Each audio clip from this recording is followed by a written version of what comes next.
LDF Kayamkulam Chirakkadavam മേഖലാ തെരഞ്ഞെടുപ്പ് convention നടത്തി. CPI ഭരണിക്കാവ് മണ്ഡലം സെക്രട്ടറി N. ശ്രീകുമാർ ഉദ്ഘാടനം ചെയ്തു. LDF കായംകുളം ചിറക്കടവം മേഖലാ തെരഞ്ഞെടുപ്പ് കൺവെൻഷൻ നടത്തി. CPI ഭരണിക്കാവ് മണ്ഡലം സെക്രട്ടറി N. ശ്രീകുമാർ ഉദ്ഘാടനം ചെയ്തു. ഈ നേട്ടങ്ങൾ ഓരോന്നായി കൺമുമ്പിൽ എടുത്തു കാണിച്ചുകൊണ്ടാണ് ഇടതുപക്ഷം തെരഞ്ഞെടുപ്പിൽ ജനങ്ങളോട് വോട്ടഭ്യർത്ഥിക്കുന്നത്. ജനങ്ങൾക്ക് ബോധ്യമുള്ള കാര്യങ്ങളാണ്, കൺമുന്നിൽ കാണുന്ന കാര്യങ്ങളാണ്. നാഷണൽ ഹൈവേയുടെ വശത്തിരുന്നാണ് നമ്മൾ ഈ കൺവെൻഷൻ ചേരുന്നത്.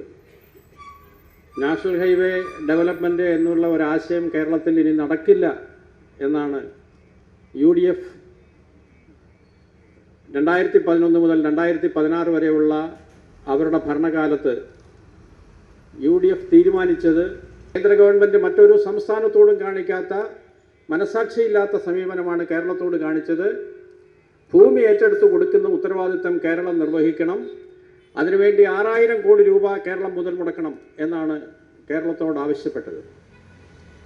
UDF ഗവൺമെൻറ്റിൻ്റെ 5 വർഷം കൊണ്ട് കേരളത്തെ സാമ്പത്തികമായി തകർത്ത കേരളം, ആ കേരളമാണ് 2016 ഇച്ഛാശക്തി കൊണ്ട് കേരളത്തിൻ്റെ മുഖ്യമന്ത്രി സഖാവ് പിണറായി വിജയൻ ഹൈവേ ഡെവലപ്മെൻറ്റ് ഞങ്ങൾ നടത്തുമെന്നും നിങ്ങൾ അതിനുവേണ്ടി എത്ര വലിയ തുക ആവശ്യപ്പെട്ടാലും അത് ഏറ്റെടുക്കാൻ കേരള ഗവൺമെൻറ് തയ്യാറാണെന്നും തീരുമാനിച്ചത്.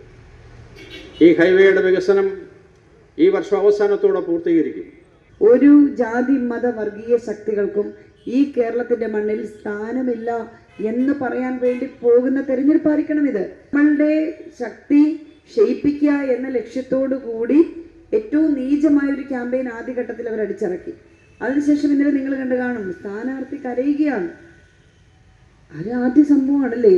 തുടർച്ചയായി തോൽക്കുകയാണെന്നൊരു സ്ഥാനാർത്ഥി കരയേണ്ട കാര്യമില്ല. ഈ ഇലക്ഷൻ എന്ന് പറഞ്ഞാൽ ദ്വന്ദ്വയുദ്ധമോ റെസ്ലിംഗോ അങ്ങനത്തെ മത്സരമൊന്നും അല്ലല്ലോ. ഇവിടെ മുന്നണികൾ തമ്മിലാണ് മത്സരിക്കുന്നത്. ഇവിടെ ജയിക്കുന്നത് രാഷ്ട്രീയ ഐഡിയോളജികളാണ് ജയിക്കുന്നത്.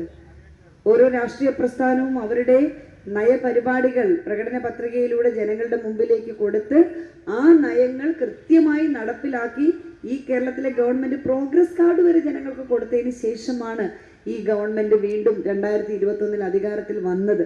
2021 ഈ ഗവൺമെന്റ് അധികാരത്തിൽ വരുമ്പോൾ 2020-21 കോവിഡ് കാലമാണ്. അന്ന് പോലും ഒരു മനുഷ്യനും പട്ടിണി കിടക്കേണ്ടി വന്നു. ആരും ജോലിക്ക് പോകുന്നില്ല, എല്ലാം അടഞ്ഞു കിടക്കുക. ആ അവസരത്തിൽ ഈ കേരളത്തിലാണ് ഒരു പട്ടിണിയുമില്ലാതെ. സുബിൻ ആനന്ദ് അധ്യക്ഷത വഹിച്ചു. യോഗത്തിൽ G. ശ്രീനിവാസൻ സ്വാഗതം പറഞ്ഞു. സ്ഥാനാർത്ഥി U. പ്രതിഭ, P. അരവിന്ദാക്ഷൻ, R. മധു, ഷിബു ഇഞ്ചക്കൽ, J. ആദർശ് തുടങ്ങിയ LDF നേതാക്കൾ യോഗത്തിൽ സംസാരിച്ചു. CDNet news, Kayamkulam.